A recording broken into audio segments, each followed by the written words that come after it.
Welcome to Auntie Mel Mel Life Unfiltered, the podcast where we say the things everyone else whispers, feels, or pretends they're totally fine about. Around here, nothing is too awkward, too messy, or too, oh my god, did she really just say that? Yes, I did. This is your space for real talk, real stories, real emotions, and the kind of honesty that makes you laugh, cry, and heal a little. Sometimes all at once. So grab your drink, get comfy, and let's dive in. Because life's too short to sugarcoat it, and I'm not here to do that anyway. Welcome to Auntie Mel Mel Life Unfiltered. Let's get into it. Hey everybody, welcome back to Auntie Mel Mel Life Unfiltered. Today's episode is going to be a little bit different. It's going to be a solo episode. I haven't done one of those yet, and I was kind of nervous to do a solo episode, but they're important as well. Today's episode is going to be my story and my journey on my pregnancy loss, motherhood, and all things that include that. So, one reason I wanted to record today, Valentine's Day, is yesterday, February 13th, 2017, was the day that I found out I was pregnant for the first time. I had been really sick. I just hadn't felt right. Things were not normal. And I don't know if every woman feels this way, but anytime I have been pregnant, I just know. You just have this feeling. And I just felt different. So I took a test and it was immediately positive. I was 29, turning 30 in March. So that was the first time in my entire life that I've had a positive pregnancy test. My husband and I have been together since 2011. We got married in 2014. And I would say even before we got married, probably about 2013, 2012, we stopped using protection or taking any kind of precautions. So 5 years, 4 or 5 years before I had a positive pregnancy test with actually not preventing it or even, trying a little bit. So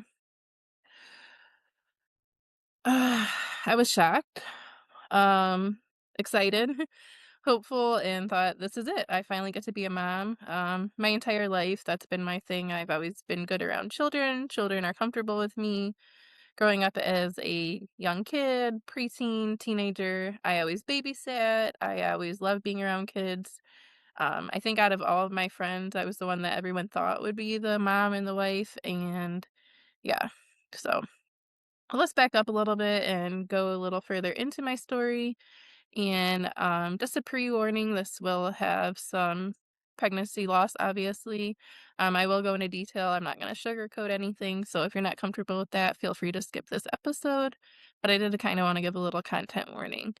Additionally, this episode is definitely not scripted at all. No questions. I'm just free throwing it. So if I sound weird or ramble or anything, that's just me. Auntie Mel Mel, keep it real, keep it honest, and keep it unfiltered. So yeah, so back to that, February 13th, 2017, first positive pregnancy test. The next day was obviously Valentine's Day, so my plan was to give Kyle a card and a bag and everything with the positive pregnancy test, and that is what I did. He was also excited, nervous, and scared, but we were hopeful, and, at that point, my innocence hadn't been taken away that you don't just get to have a baby. So we were excited. As I mentioned, I was turning 30 in March. So that was going to be our big announcement. I was going to, of course, have my first appointment in between there, make sure everything was okay. I immediately started calling around and scheduled an appointment, and they said I couldn't come until I was 8 or 9 weeks. So by that point, I was probably about 5 or 6 weeks. So I still had to wait a while. Once again, this is my first pregnancy ever. So scared and nervous and excited. And the 17th rolled around, which I'm going to be releasing this episode on February 17th, 2026, in honor of the 9-year anniversary of the first day that we lost, or the first loss of our Sweetpea babies. So now I'll kind of go in a little bit more of how that happened and what led up to that day and how that day went. So, February 17th, 2017, I was working in banking at the time. I was actually covering a shift at another location that I normally worked at, so I was already short-staffed. I was being a teller and opening new accounts and everything that day, so a busy day. About mid-afternoon, probably around lunchtime, I just felt weird, cramping. I kept getting flushed. I just did not feel good, and then spotting. With it being my first pregnancy, I thought it could happen. I've done my research. I know that that does happen. That is common. So I didn't think too much of it and just kinda kept on going throughout my day. Later in the afternoon, it was just getting really, really worse, and I was so uncomfortable almost to the point where felt like I was gonna pass out. I didn't tell anybody what was going on, nobody knew I was pregnant. I had one friend that worked in banking that knew, but she was in a different department. Other than that, besides my husband, no one else even knew I was pregnant, so nobody knew. I kept going to the bathroom, nobody asked me what was going on, and I went to the bathroom at one point, and I had put a pad on earlier in the day just because I was spotting, and working in banking stuff, I have to wear really nice clothes and obviously don't wanna have any accidents or anything, so one time I went to the bathroom and the sack was on the pad. I could literally see the fetus, I could see everything, so that was shocking to say the least.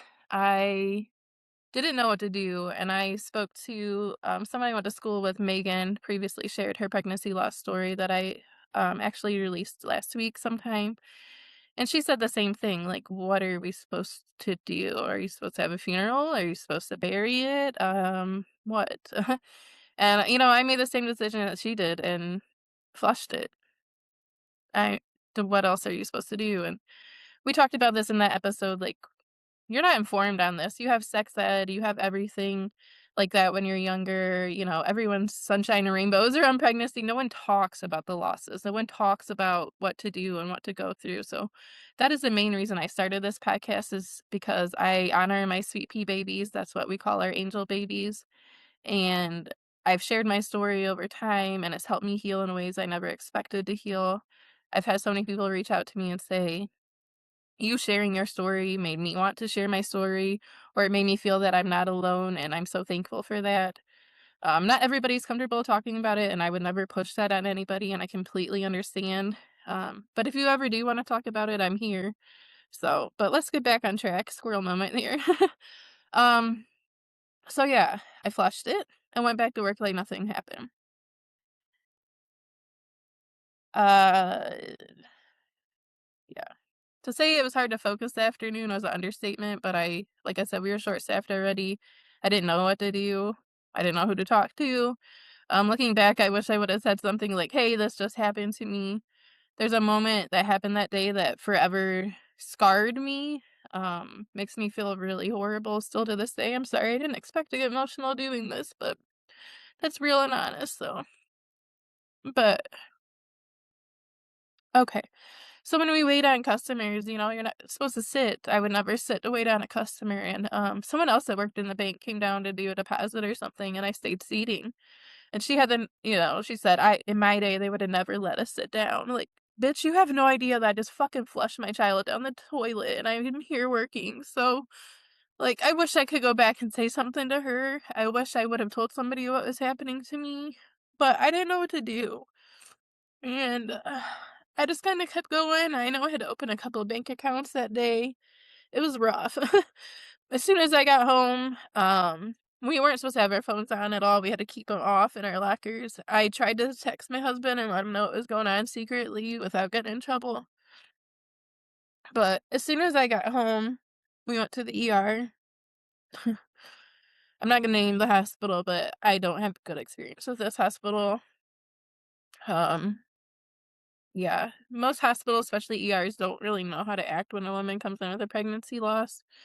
So it was awkward. The whole situation was awkward. They had like students there in the middle of the night, and they asked if they could come in on my case, and they couldn't get the catheter in me. It was a mess. It was horrible. So that was my first experience. Of course, they do an ultrasound. Of course, nothing was there. They confirmed that I did lose the baby.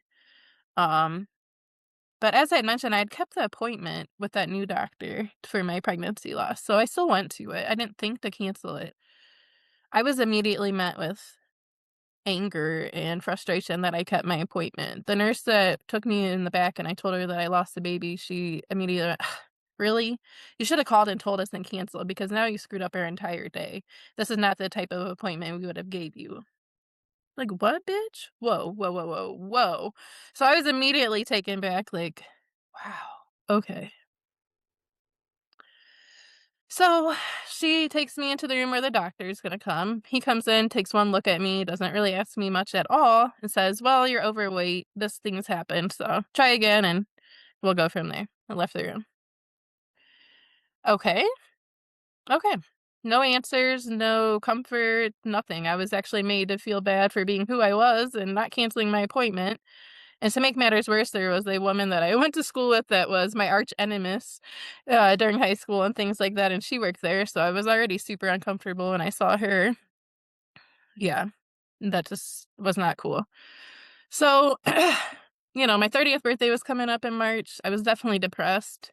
I didn't tell a lot of people. I waited to announce it, and that was something else that, kind of hurt was my mother-in-law reached out to me. We don't really have the best relationship, nor does my husband with his family really, but "Why didn't you tell us? You need to tell us these things when you're pregnant, blah, blah, blah." Like, wow, whoa, whoa, whoa, hold on.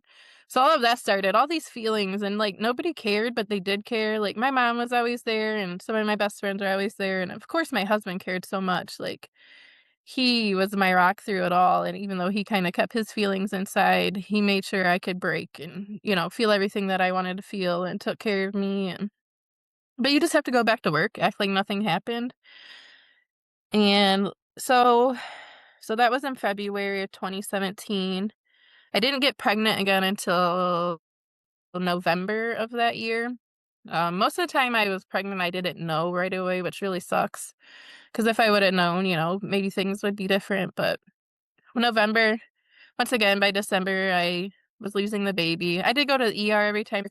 They never did anything for me. I never was offered a DNC. They didn't really do any exams or anything. I always thought it was kinda weird.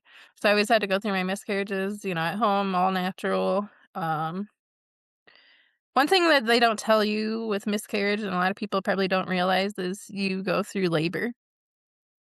You go through all the symptoms of having a baby. Um, it takes months, if not years, for your hormones to regulate. You go through the postpartum, but not making it any less than the women that get to bring their babies, but postpartum without bringing home your baby is a lot.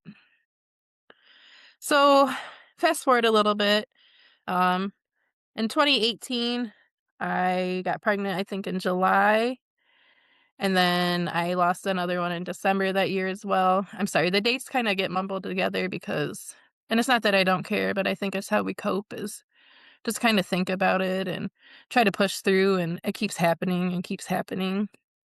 But I was so turned off by the way that nurse and doctor treated me that I didn't want to find out answers, or I had no will to, or I didn't think anybody would care to help me.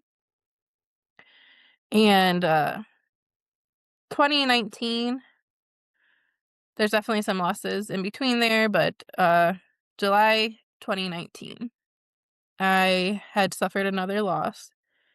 I was in a kind of a bad situation at work. They had forced me to move to a different branch that I didn't want to be a part of. I wasn't really getting along with my boss there. There's some conflict and just wasn't the right fit. So I was already feeling horrible about myself and going through all that. And, the continuing to have this happen time after time, it really weighs on you, especially when you don't take the time to deal with it or get answers and you're scared to talk to anybody about it. And people don't know how to act when you tell them. It's a lot. But July 2019, I did have another miscarriage and I completely broke this time. I resigned from my job immediately, like, not even in person, sent emails, dropped off all my stuff in the direct deposit box with formal letters and everything, and told them I didn't wanna be contacted by anyone other than HR. I know that sounds really disrespectful and, that put a lot on other people, but I just couldn't do anymore. I was broken, like, literally broken. I Kyle took gave me the time to kinda take some time off, so I probably didn't work for 2 or 3 months after that. I just was a hermit kind of, but I needed to focus on myself and try to get myself out of that.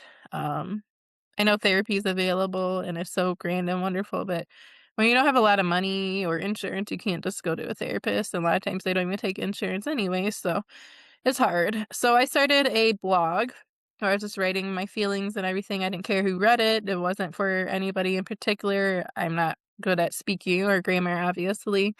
I'm not really that intelligent, I don't feel. But I was just trying to get my feelings out there and explain what I was going through. And it started to heal me in ways I didn't expect. And then when I started to share my story and people reaching out to me and telling me that they, you know, felt seen by me sharing and are so thankful that I'm trying to break the stigma and taboo around pregnancy loss. It's so stupid that we're made to feel something that happens to us naturally should be shunned or that we should be ashamed. Like, there's so much guilt with pregnancy loss. You feel like a failure yourself. You feel like a failure for your husband. You feel like a failure for your family that you can't give them grandkids or nieces or nephews. It's a lot. Truly, it's really a lot. And I'm a strong person, and I've always been self-doubt, self-esteem is not that great with me, but it took me a long time to not beat myself up about that and not feel like I was a mom. Like, I felt like I wasn't a mom for a really long time. I'm really thankful to those that always told me I was, because it's helped me so much. They say once you have a baby, that baby becomes part of you, like, its cells are in your body. So I did have a child. I know it's not as far along as a lot of other women, but my babies did matter, so but anyways, after I broke and stuff, I finally found a doctor. Ugh, I'm gonna say his name because I don't even care. Dr. Fazio is the most freaking amazing man in the world. He actually cares. It's so important to find a doctor that cares, and there's so many that don't. I've always been plus size, and that's my own fault in a lot of ways, but also us fat people, as they call us, obese people, we don't need that extra guilt. We already know we're fucking fat. We already know that we need to work on ourselves. And to tell us, everything is our fault, it makes it 10 times worse. But I've always had heavy cycles, heavy periods my whole entire life. Like, I have so much trauma from accidents at school and people making fun of me and stuff like that. So, and my mom tried to help and take me to doctors, and they would never do anything. But here I am at probably 32 at that point, I think, and I see Dr. Fazio for the first time. I walk into my office, the first thing he says to me is, "You have PCOS." He just took one look at me and knew I had PCOS. Nobody's ever even offered to test me for it or anything. He said I had all the telltale signs, my weight, the way I'm shaped. There's marks on the back of your neck if you have PCOS, and just the way my face was, the moon face, and how I carry my weight and everything. My symptoms of my periods and losing my babies and everything. So he immediately sent me through the whole panel. I'm gonna use my friend Leslie that I met here. Where full service, like you take your car in and you're getting a full checkpoint. That was what he did. Every blood test you can think of. I had multiple ultrasounds, which, men, do you know what those wands look like? It's not just a wand on your belly. They do the internal ultrasound, okay? And that sucker is about 12, 15 inches long and probably about 6 to 8 centimeters or inches wide. And they shove that up in us as far as they can, okay? Us women go through a lot of pain, a lot of shit. And I'm not saying men don't have stuff, but fuck, us women have it hard. But anyways, Dr. Fazio and his staff are so freaking amazing. He, diagnosed me with PCOS. He told me I had low or no progesterone. That's why I was losing all my babies. If your body does not produce its own progesterone until you're at least 11 weeks pregnant. So I lost all my babies before because I wasn't getting that progesterone. And they have a suppository that you can get as soon as you know you're pregnant and start using it. So, we had a game plan. I was going to keep trying. As soon as I found out I was supposed to call him, he was immediately going to send in a prescription for the suppositories. But, life happens, and I didn't know a lot of times that I was pregnant. I mean, it's hard, especially with somebody that doesn't have regular cycles. I could go months without a period and then have one or have one every 2 weeks for 10 to 15 days at a time.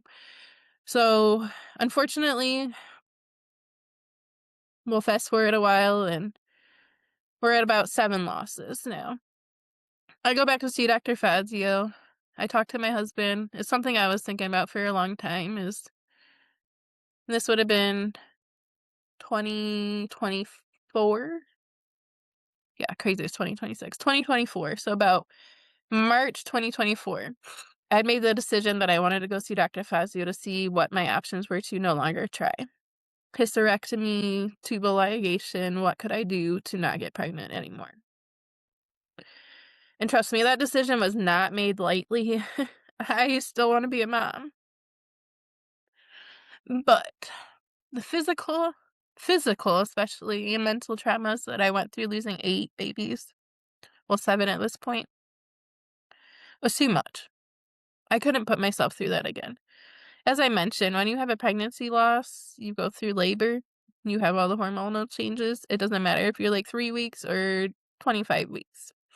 You still have all that pain and all that suffering, all the changes. So my body constantly from 2017 to 2024 going through 7 losses at that point was a lot. Um, so yeah, I went and seen him. And he said, hysterectomy is not the way to go. Insurance won't cover it, and we just don't want to go that route. So I decided to get a tubal ligation. So they completely removed my fallopian tubes, not just tied them off or anything like that. So I, of course, was gonna go had to have tests, pregnancy tests, all the blood work, make sure I would be good for surgery. And I came back positive pregnancy. Okay. Yeah. I didn't expect that. That definitely threw a wrench in how I was feeling and what I wanted to do. I thought, wow, maybe this is it. This is my miracle baby. I came here to see him. I'm pregnant right now. I wanted to no longer try to get pregnant, and here I'm pregnant.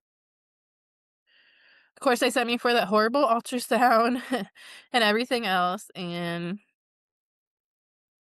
it wasn't viable. There was no baby. On top of that, I had my first mammogram, and there was a lump in my breast. So we put off the surgery. It was supposed to be in May. They wanted to wait till June to do the surgery. I did have to have a biopsy on my right breast, and the ultrasound tech that originally found my lump wrote down the wrong boob. So I spent hours, at least an hour, at least. I'm not even exaggerating with the nurses and doctor trying to find this lump in my left breast because that's what the nurse wrote down. Come to find out, it was in my right breast. So I had to get a biopsy, which if you've never had that, let me tell you, that is awkward. They literally put like a little machine in there, like a little saw, and then they put a needle in there to extract. You're awake during the whole thing, and I'm large chested, so I had to hold my boob for them. Yeah. Um, that all came back clear, but that was scary to go through all that on top of everything else I was going through. Um, although I have a more of a odd lump now from that. And they had to put, like, a metal fleck in me, so when I do MRIs that they know that that was where the spot was, or excuse me, mammograms. I'm sorry, I did not expect to be this emotional, but hey, it's real, and we need to get these feelings out sometimes, so something else that is a recurring theme on this podcast is grief doesn't go away. It never goes away. We work through it differently, and we heal in different ways, but it will never go away. So, June comes around. This would be my second surgery ever in my life. I had my gallbladder removed in 2020 during the pandemic. I wasn't allowed to have anyone there with me. I went to the ER in the middle of the night for pain. Didn't have clothes, didn't have anything with me, didn't have phone charger. They wouldn't let Kyle bring anything to the hospital. So here I am having emergency surgery with nothing. That was not fun and with nobody there. But so June 2024, I was scheduled for my tubal ligation. Of course, leading up to that, you have those emotions like, really, should I do this? But I knew it was the right decision for me. I can't go through getting pregnant anymore. Everything went well. I always get sick from anesthesia, so that was never fun. My dad and my husband were there for me. Um, went well. Dr. Fazio and his staff are amazing as always. Freaking love them. And yeah, it took a little bit to heal after that. It wasn't awful, just a lot of cramping and stuff like that. And as I mentioned earlier, I've always had horrible heavy periods, like 10 to 15 days, sometimes every 2 weeks at a time. Um, yeah, so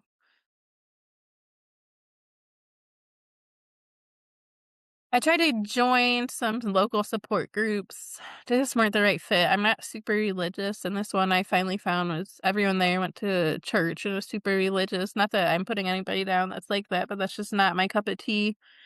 And they were all like rich farm kids. I know that sounds mean, but they have opportunities. They can adopt, they can foster, they could get IVF. Like that stuff's so expensive.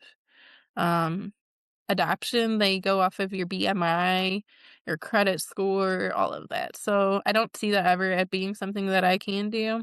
Maybe fostering down the road, but I'll be 40 in 2027. Kyle's already 43, so not saying it won't ever happen, but I may never get to actually raise a child. But that's one reason I wanted to do this podcast is I'm an aunt to two beautiful girls, and I love them more than anything in the freaking world. Like seriously. I'm so thankful to my brother and their mom for allowing me to be in their life like I have been. And it's so awesome to see parts of me in them. Especially my oldest niece. You know, a lot of people say she's my mini in so many ways. And it's so awesome that I have that. But it's not me and Kyle. I would have loved to see me and Kyle. It's hard. It really is hard, but it is what it is. Little JD's checking at me because I'm crying. Animals are so freaking amazing. We don't deserve them. Um, but yeah, I think my motherhood chapter is done, but I'm a mom to so many other people. I'm a cat mom. I'm an auntie for people. People have always come to me.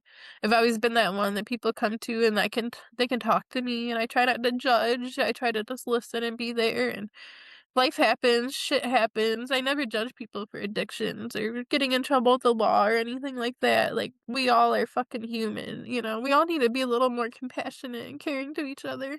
You have no idea what someone's going through, so just as I mentioned earlier, that lady that yelled at me for sitting down, that will scar me for the rest of my life, and it makes me hate her.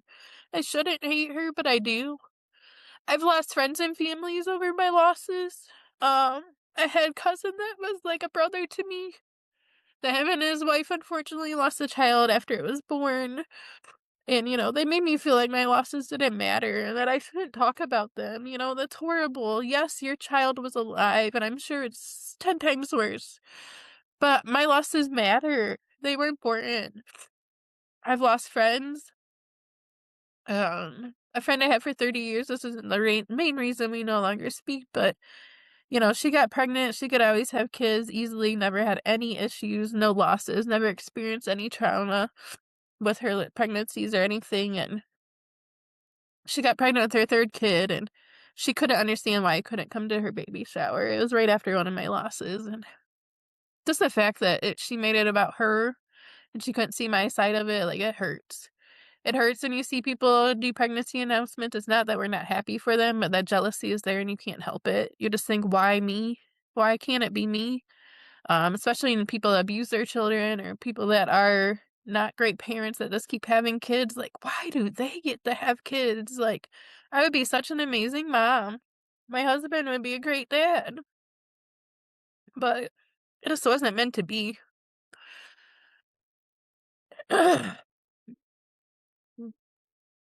I know this episode is all over, and I appreciate anybody that's made it this far, but I just wanted to share my journey with you guys. I've talked about it in a lot of my episodes.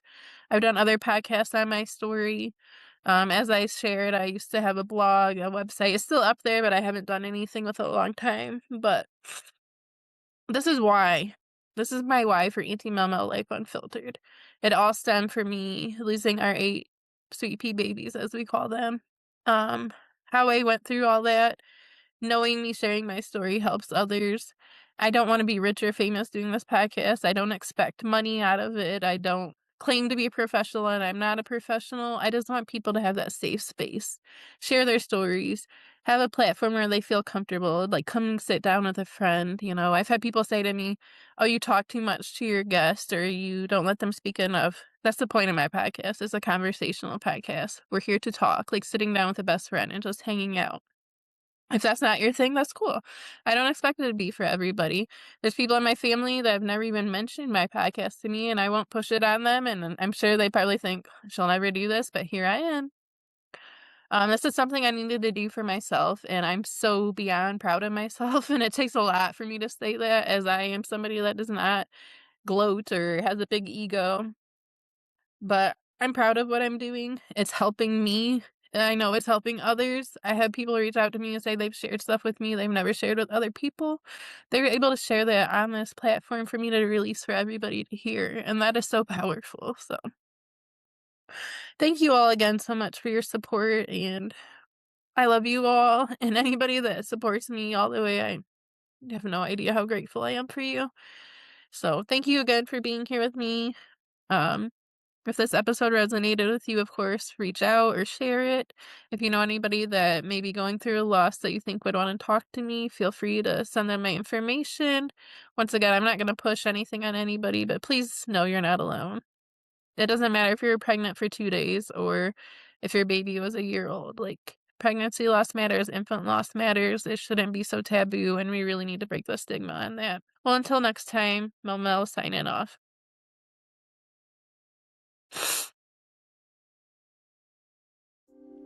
All right, friends, that's a wrap on today's episode of Auntie Mel Mel Life Unfiltered. Thank you for spending this time with me and stepping into the real, the raw, the messy, and the magical, because you know we don't do surface level here. If this episode hit home, made you laugh, or helped you feel a little less alone, go ahead and follow the podcast and share it with someone who might need it too. And remember, you are never too much, never too little, and never alone on this wild ride. I'll meet you back here next time for more truth, more feels, and more unfiltered goodness. This is Auntie Mel Mel signing off. Stay real, stay kind, and stay unfiltered.